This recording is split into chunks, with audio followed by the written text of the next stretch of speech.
Welcome to exam सहपाठी। आज के इस वीडियो में हम लोग वेस्टर्न पॉलिटिकल थिंकर जे.एस. मिल के राज्य और शासन संबंधी विचारों को देखेंगे। जे.एस. मिल के स्वतंत्रता संबंधी विचारों को हमने पिछले वीडियो में देखा था। अगर आपने नहीं देखा है उसे तो आप हमारे चैनल के प्लेलिस्ट पे जा करके उस वीडियो को देख सकते हो। ठीक है।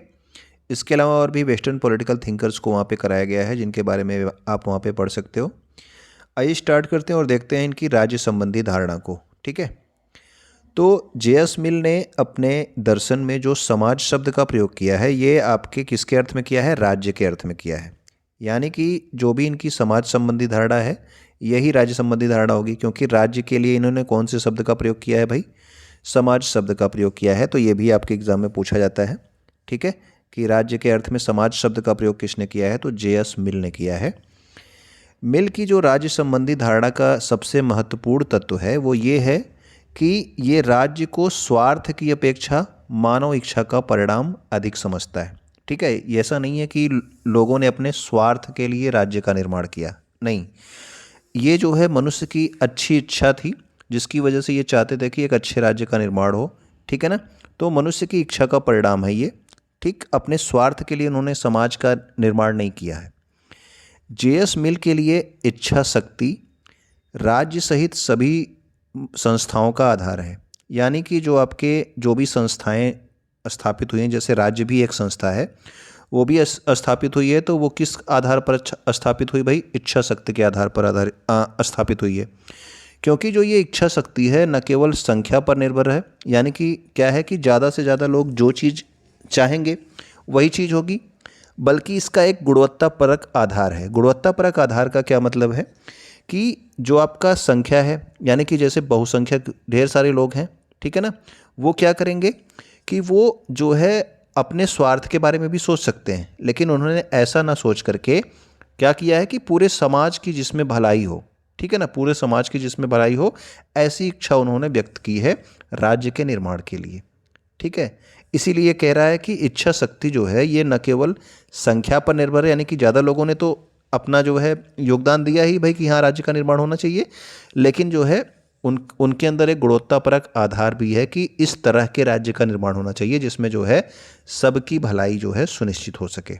ठीक है, मिल का विचार है कि राज्य और अन्य संस्थाओं का विकास स्वाभाविक रूप से ही हुआ है।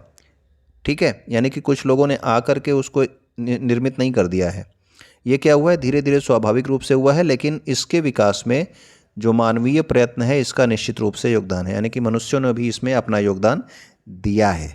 ठीक है, अगला हमारा पॉइंट है, मिल का मानना है कि राज्य का हस्तक्षेप व्यक्ति की स्वतंत्रता को प्रभावित करता है। देखिए ये तो मानता ही है, अपने स्वतंत्रता की अवधारणा में आपने देखा ही था, जो आपके मिल का जो आपका स्वतंत्रता थी पिछले वीडियो में आपने देखा था कि ये क्या कह रहा था कि राज्य जो है जब व्यक्ति की स्वतंत्रता में हस्तक्षेप करता है भाई, तो जो है व्यक्ति को जो है क्या होगी भाई? प्रॉब्लम तो होगी है। लेकिन वो ये भी अनुभव करता है कि व्यक्तियों को अपने व्यक्तित्व के विकास में सहायता करने के लिए कुछ स्थितियों में राज्य का हस्तक्षेप अनिवार्य है। ठीक है, तो ये तो हमने पिछले वीडियो में देख लिया था, क्योंकि वो राज्य की जो आपका राज्य अगर किसी व्यक्ति की जो है स्वतंत्रता में हस्तक्षेप करेगा उसको तो ये मान नहीं रहा था कि भाई नहीं कर सकता। ठीक है, लेकिन कुछ स्थितियों में क्या कर रहा है, ये मानता है कि हाँ भाई राज्य हस्तक्षेप कर सकता है कुछ स्थितियों में, उससे आपके व्यक्ति के व्यक्तित्व का जो है क्या होगा? विकास ही होगा। जे.एस. मिल ने कहा है कि राजकीय सहायता व्यक्ति के आत्मविश्वास के भाव को क्या कर देती है भाई? नष्ट कर देती है।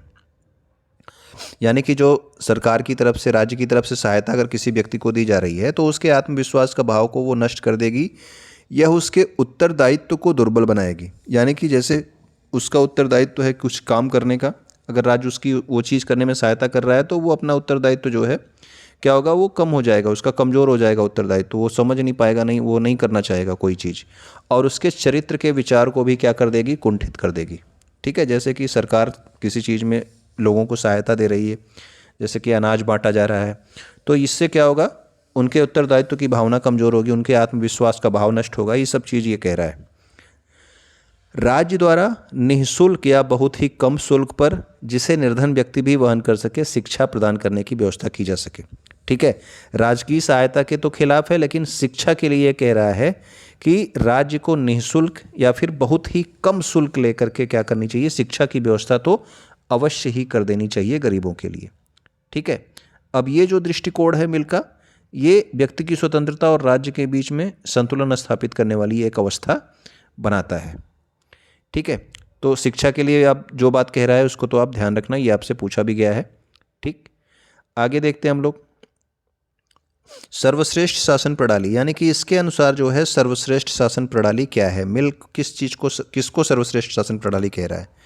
मिल कहता है कि शासन का जो मुख्य उद्देश्य है वो क्या है, मानवीय क्षमताओं का विकास करना है। सबसे पहले तो हमें जानना है कि क्या है इसका मुख्य उद्देश्य। मानवीय क्षमताएं जो हैं, ठीक है ना, उनका विकास करना है शासन का मुख्य उद्देश्य।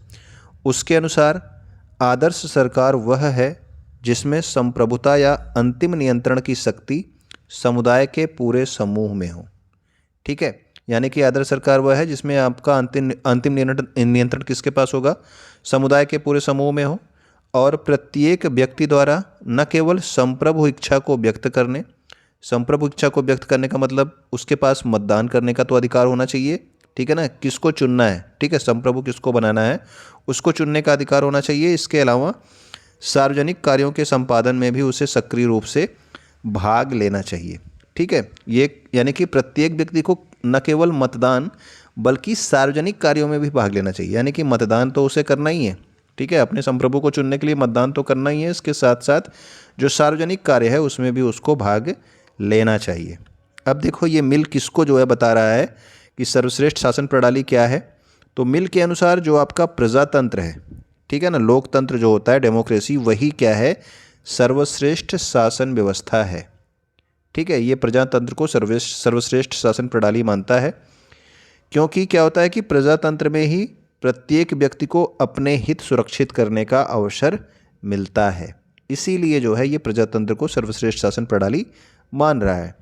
इसके साथ ही उसने ये भी कह दिया कि अलग अलग प्रकार के समाजों के लिए विभिन्न प्रकार की शासन उपयुक्त हो सकता है। यानी कि जैसे कि एक समाज जिस समाज में वो रहता था वहाँ के लिए तो इसने बताया कि भाई प्रजातंत्र सबसे बेस्ट है, लेकिन जो है ये भी कह रहा है कि जैसे अलग अलग प्रकार का जो समाज है उसके लिए अलग अलग प्रकार की शासन प्रणाली उपयुक्त हो सकती है। हो सकता है कहीं पे जो है निरंकुश शासन प्रणाली उपयुक्त हो, ठीक है ना, कहीं पे कुछ और शासन प्रणाली उपयुक्त हो, तो अलग अलग जगह के लिए अलग अलग उपयुक्त हो सकता है, ऐसा भी इसने कहा है। लेकिन सर्वश्रेष्ठ कौन सा है, तो सर्वश्रेष्ठ आपका प्रजातंत्र ही है।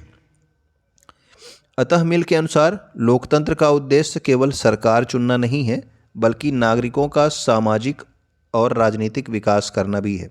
ठीक है ना, अभी आपको बताया गया पहला ही पॉइंट कि जो है शासन का उद्देश्य क्या होना चाहिए, मानवीय क्षमताओं का विकास करना है। ठीक, तो ये भी आपको ध्यान रखना है।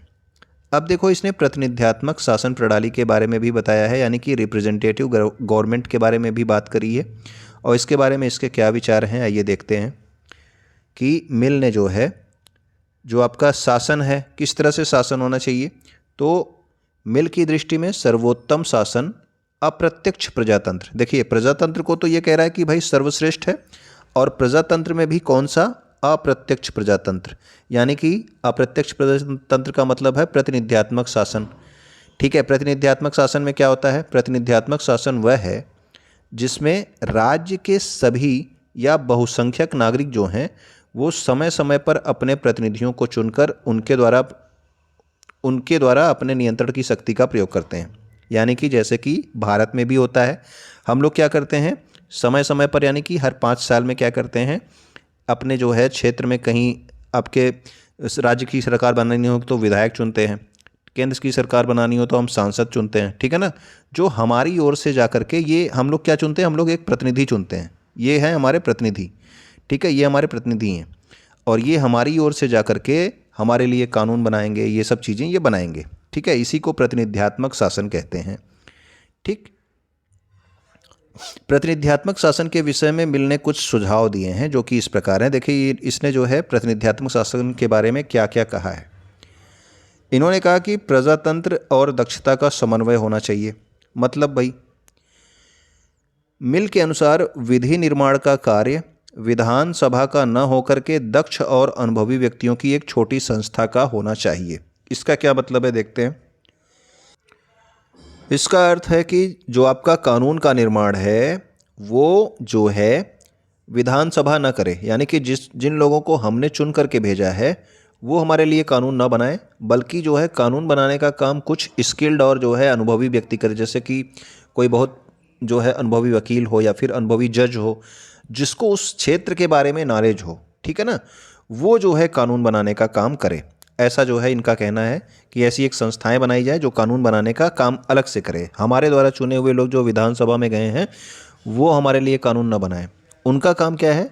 विधानसभा का कार्य इस समिति के कार्यों की आलोचना करना और अवसर पड़ने पर इन्हें पद से हटाने तक सीमित होना चाहिए। यानी कि यहाँ पे जो ये संस्था बनाई जाएगी जो कानून बनाने का काम करेगी, उसमें कौन कौन रहेगा, ठीक है, उनको उनमें किसको हटाना है, ये सब चीज़ करने का काम, और जो वो कानून बनाएगी उसकी आलोचना करने का काम होगा कि हाँ ये इसमें ये चीज़ नहीं सही है, उसमें ये चीज़ जो है और होनी चाहिए, इस तरह की। यानी कि कानून की समीक्षा करना और उसकी आलोचना करने का अधिकार होना चाहिए विधानसभा को केवल, ठीक है ना। कानून बनाने का काम किसका होना चाहिए?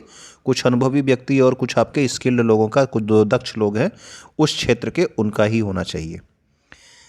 जनता के प्रतिनिधि जो आपके चुने गए हैं, जैसे कि हमने अभी बताया कि जनता क्या कर रही है, प्रतिनिधि चुन रही है अप्रत्यक्ष रूप से, ठीक है। तो उसमें जो है उनका काम क्या है कि वो कर्मचारी वर्ग को यह बताएं कि जनता चाहती क्या है, ठीक है ना। प्रतिनिधि क्या बताएंगे भाई कर्मचारी वर्ग को, जनता क्या चाहती है। अब उसी हिसाब से जो है योजनाएं बनेंगी, कानून बनेगा। जो आपके कर्मचारी वर्ग है वो उसी हिसाब से योजनाएं बनाए, कानून बनाए, ये सब चीज़ें वो बनाएंगे, ठीक है। आगे देखते हैं हम अनुभवी कर्मचारियों की नियुक्ति। अब देखो कर्मचारियों की नियुक्ति के बारे में भी इसने बताया है कि निर्वाचन के आधार पर, यानी कि उनका चुनाव नहीं होना चाहिए। जो कर्मचारी हैं उनका चुनाव नहीं होना चाहिए, बल्कि उनको जो है परीक्षा लेकर के एक स्वतंत्र आयोग द्वारा अस्थायी रूप से उनकी भर्ती की जानी चाहिए।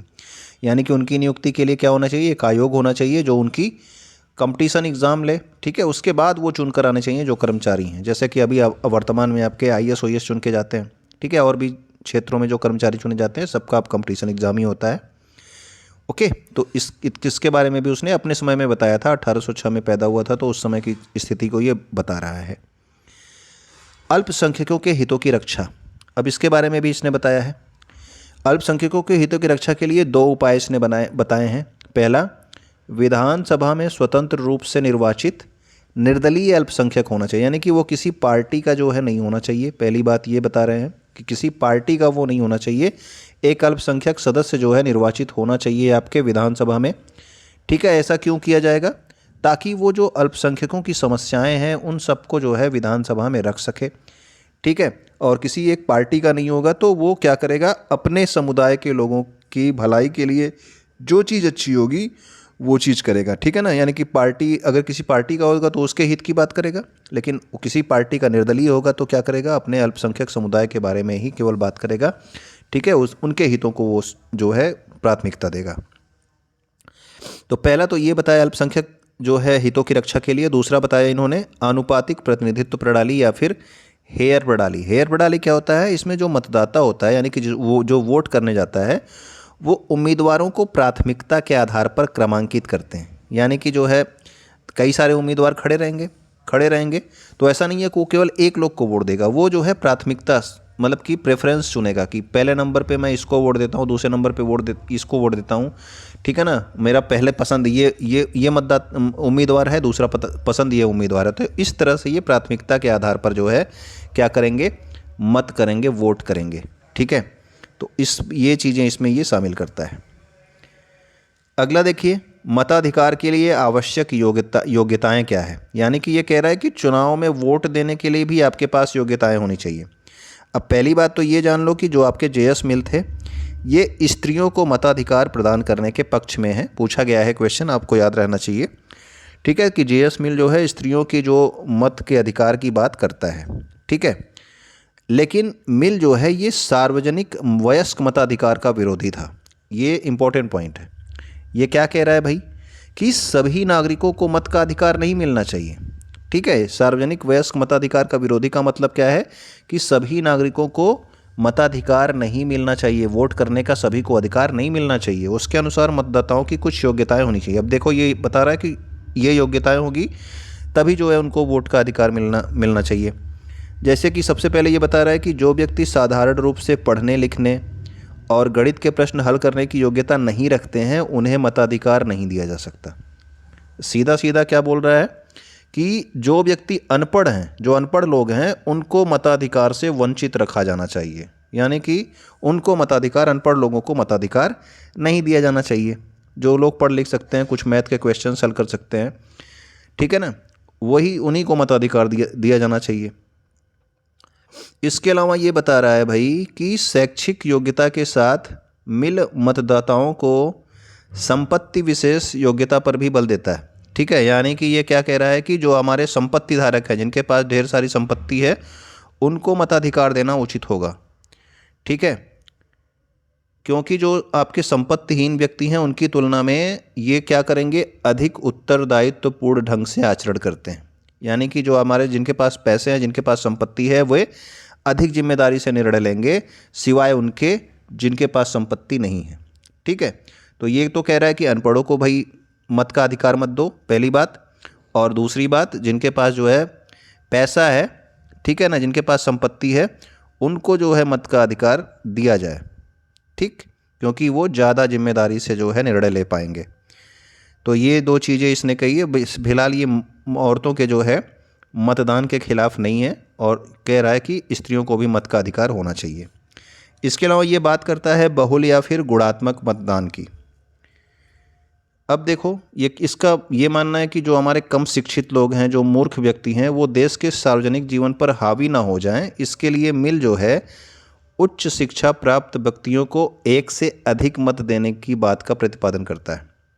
यानी कि जिनके पास जो हायर एजुकेशन प्राप्त व्यक्ति हैं उनको एक से अधिक वोट देने की बात कर रहा है ये। ठीक है, मिल ने जो है जो उच्च शिक्षा प्राप्त व्यक्ति हैं उनको एक से अधिक मत देने की बात की है। जो आपके कम शिक्षित लोग हैं, ठीक है, इन लोगों को जैसे ये एक वोट देंगे तो जो आपके ज़्यादा पढ़े लिखे होंगे वो एक से ज़्यादा वोट देने के अधिकारी होंगे। ठीक है, इसके अलावा देखो ऐसा क्यों कह रहा है, ताकि जो कम शिक्षित और मूर्ख व्यक्ति हैं इनके अराजक प्रभाव को रोका जा सके कि ये जो है सत्ता में आ जाएंगे तो जो है ज़्यादा परेशान करेंगे, ज़्यादा अराजकता फैलाएंगे। ठीक है, इसीलिए क्या कह रहा है कि शिक्षित नागरिक जो हैं उनको अधिक मत का जो है अधिकार देना चाहिए। अब क्यों देना चाहिए, यह स्पष्ट करने के लिए उसके द्वारा नागरिकों को मानसिक, सांस्कृतिक और नैतिक गुण के आधार पर वर्गीकृत किया गया है। ठीक है, ये कह रहा है कि नागरिकों को मानसिक आधार पर, सांस्कृतिक आधार पर और नैतिक गुणों के आधार पर हमें क्या करना चाहिए, वर्गीकृत करना चाहिए। ठीक है ना, कि कौन जो है जिस ज़्यादा पढ़ा लिखा है, सांस्कृतिक रूप से कौन अच्छा है, नैतिक रूप से कौन अच्छा है, इसके हिसाब से वर्गीकृत किया जाना चाहिए। उस हिसाब से हमें जो है वोटिंग डिसाइड करनी पड़ेगी कि किसको एक वोट देना है, किसको जो है एक से अधिक वोट का अधिकार देना है। और इस पद्धति को ये गुणात्मक मतदान यानी कि क्वालिटेटिव वोटिंग का नाम देता है। कौन, जेएस मिल। ठीक है ना, इसको ये क्या कहता है, गुणात्मक मतदान। तो ये देखो आपसे एग्जाम में ये भी पूछा गया है कि गुणात्मक मतदान की बात किसने की है। ठीक है, गुणात्मक मतदान होता क्या है ये हमने भी समझ लिया। अब देखते हैं अगला जो पॉइंट है वो है खुला या सार्वजनिक मतदान। तो ये खुला या सार्वजनिक मतदान का भी समर्थन कर रहा है। ये कह रहा है कि भाई गुप्त मतदान का इसने विरोध किया है। जैसे हमने पिछले बेंथम में पढ़ा था कि उन्होंने गुप्त मतदान का समर्थन किया था, तो ये कह रहे हैं कि गुप्त मतदान का विरोध करते हैं हम किसका समर्थन करेंगे भाई, खुले या फिर सार्वजनिक मतदान को ये क्या कह रहे हैं, उचित मानते हैं। ठीक है ना। अब ये जो है इसका एक समर्थन एक और लोगों ने किया है, मिल के समान एक और प्रोफेसर थे, प्रोफेसर ट्रिश्चे। इन्होंने भी गुप्त मतदान को क्या कहा, कुत्सित चाल कहा।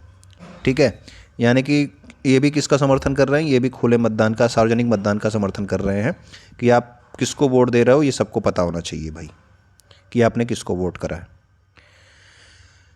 प्रतिनिधि के संबंध में इनकी क्या धारणा है, प्रतिनिधि के संबंध में ये क्या कह रहे हैं, मिल के अनुसार प्रतिनिधि एक स्वतंत्र पथ प्रदर्शक होता है जिसके द्वारा स्थानीय के स्थान पर राष्ट्रीय हित के अनुसार कार्य किया जाना चाहिए। ठीक है, ये कह रहे हैं, मिल कह रहे हैं कि जो हम प्रतिनिधि चुनते हैं और उन प्रतिनिधियों को क्या करना चाहिए, उनको स्थानीय हित के आधार की जगह पर किसको जो है प्रेफरेंस देना चाहिए, राष्ट्र के हित को प्रेफरेंस देना चाहिए, राष्ट्र के हित को प्राथमिकता देनी चाहिए। ठीक है, इनका काम केवल जनता की इच्छाओं को पूरा करना नहीं है, बल्कि क्या करना है, सही निर्णय भी लेना है कि स्थानीय चीज़ पर अगर हम ये चीज़ कर रहे हैं तो क्या हमारे राष्ट्र को भी उससे फ़ायदा होगा, अगर होगा तो वो काम किया जाए। ठीक है, अगर स्थानीय चीज़ पर कोई चीज़ करने से राष्ट्र को घाटा हो रहा है तो उस काम को हमें नहीं करना है। ये किसके लिए बताया इन्होंने? प्रतिनिधि, यानी कि जिनका हम लोग चुनाव कर रहे हैं उन लोगों को देश के बारे में सोचना चाहिए, ना कि जिस जगह से वो चुनाव जीते हैं केवल उसी जगह के बारे में सोचना चाहिए। ठीक है, सोचना चाहिए दोनों के बारे में, मतलब प्राथमिकता देश को देनी चाहिए। आलोचना देखो, अब इनकी कुछ आलोचनाएं भी की गई हैं, मिल के विचारों की कुछ आलोचनाएं की गई हैं, जैसे कि मताधिकार पर शैक्षणिक और संपत्ति संबंधी जो प्रतिबंध है ये उचित नहीं है। ठीक है ना, ये तो अनुचित प्रबंध है भाई, कि जो ज़्यादा पढ़ा लिखा है उसको ज़्यादा वोट का अधिकार दे दिया, जिसके पास संपत्ति है वही वोट करेगा, जिसके पास नहीं है उसको आपने वोट का अधिकार ही नहीं दिया। तो ये तो भाई इनकी आलोचना हो गई, और आलोचनाएं भी आपके एग्जाम में पूछी जाती हैं, ध्यान रखना है इसे भी। आनुपातिक प्रतिनिधित्व प्रणाली जटिल और उपयोगी, जो अभी आपका था कि प्रेफरेंस के आधार पर जो है हम लोग चुनेंगे कि पहले नंबर पे इसको चुने रहेंगे, दूसरे पे इसको, तीसरे को, तो ये जो आपका आनुपातिक प्रतिनिधित्व प्रणाली था ना, ये भी आपका जटिल और अव्यवहारिक हो सकती है। ठीक है, अनुपयोगी इसको मानते हैं जो आपके आलोचना करते हैं लोग। सार्वजनिक मतदान उचित नहीं है। ठीक है, ये भी जो है इसका आलोचना की गई है कि जो आपका ये सार्वजनिक मतदान का ये जो समर्थन कर रहा है जेएस मिल, ये भी क्या है, उचित नहीं है। क्या होना चाहिए भाई? गुप्त मतदान ही होना चाहिए, कि आप किसको वोट दे रहे हो वो आपको सबको बताने की ज़रूरत नहीं है। गुणात्मक या फिर बहुल मतदान क्या है? अव्यवहारिक है। गुणात्मक या फिर बहुल मतदान क्या था भाई? अभी यही था ना कि किसी एक को जो है एक से ज़्यादा वोट का अधिकार था, किसी को केवल एक वोट का अधिकार था। तो इससे क्या होगा? इससे जो है समाज में असमानता जो है बढ़ेगी, कि ये वाले लोग सोचेंगे कि इसको तो ज़्यादा वोट का अधिकार है। ठीक है ना, ये इसको जो है हे दृष्टि से देखेंगे कि ये तो बेकार है, इसको केवल एक वोट का अधिकार है। ठीक, तो इस तरह से समाज में असमानता बढ़ेगी, तो इसलिए इसका भी जो है क्या किया गया है? आलोचना की गई है। बेपर जो है इन्होंने क्या लिखा है? इन्होंने लिखा है कि मिल जो है प्रजातंत्र की बुराई से प्रजातंत्र की रक्षा करना चाहता था, ये बेपर ने कहा है। ठीक है, बेपर ने कहा कि मिल जो है प्रजातंत्र की बुराइयों से किसकी रक्षा करना चाहता है? प्रजातंत्र की रक्षा करना चाहता है। ठीक, और यह तत्कालीन आवश्यकता भी थी, और ऐसा करने में वह सफल भी रहा, यानी कि उस समय जो है जिस तरह की समाज था, जिस तरह के लोग थे, उसके हिसाब से उसने वो सारी चीज़ें बताई हैं जो आपके ऊपर कही गई हैं इसके प्रतिनिध्यात्मक शासन के बारे में। और उसका महत्व चिरंजीवी और चिरस्मरणीय है ये। ठीक है, तो ये हमने देखा जो है जेएस मिल के बारे में। तो इन्होंने लोकतंत्र के बीच संतुलन बनाए रखने की कोशिश की, और इन्होंने एक ऐसी शासन प्रणाली का समर्थन किया जिसमें जनता की भागीदारी भी हो, लेकिन जो शासन है वो कौन चलाएगा? दक्ष और योग्य व्यक्ति चलाएंगे। ठीक है, जनता जो है क्या करेगी? अपने प्रतिनिधियों को चुनेगी, लेकिन उनके लिए जो कानून बनाएगा उसके लिए एक अलग संस्था बनवाता है, जहाँ पे स्किल्ड लोग होंगे और जो है चुने हुए कर्मचारी होंगे जो है ये काम करेंगे। ठीक है, लेकिन जो है आपके इसके कुछ विचार जो है इसके आलोचना वाले भी हैं, यहाँ पे हमने देखा। तो आज की क्लास में जो है हम लोग इतना ही कर रहे हैं। आपका पढ़ाई के लिए कुछ समय निकालने के लिए बहुत बहुत धन्यवाद। और आप क्या करेंगे? कमेंट आप ज़रूर कर दिया करो, ठीक है ना। इसके अलावा आप शेयर कर दिया करो अपने दोस्तों तक, ताकि उन तक भी ये वीडियो पहुँचे अगर आपको अच्छी लग रही हो तो। चैनल को सब्सक्राइब कर लेना अगर अभी तक नहीं किया है, तो वीडियो को आप लाइक करके ही जाएंगे अगर यहाँ तक आप देख रहे होंगे तो। वीडियो देखने के लिए आपका बहुत बहुत धन्यवाद।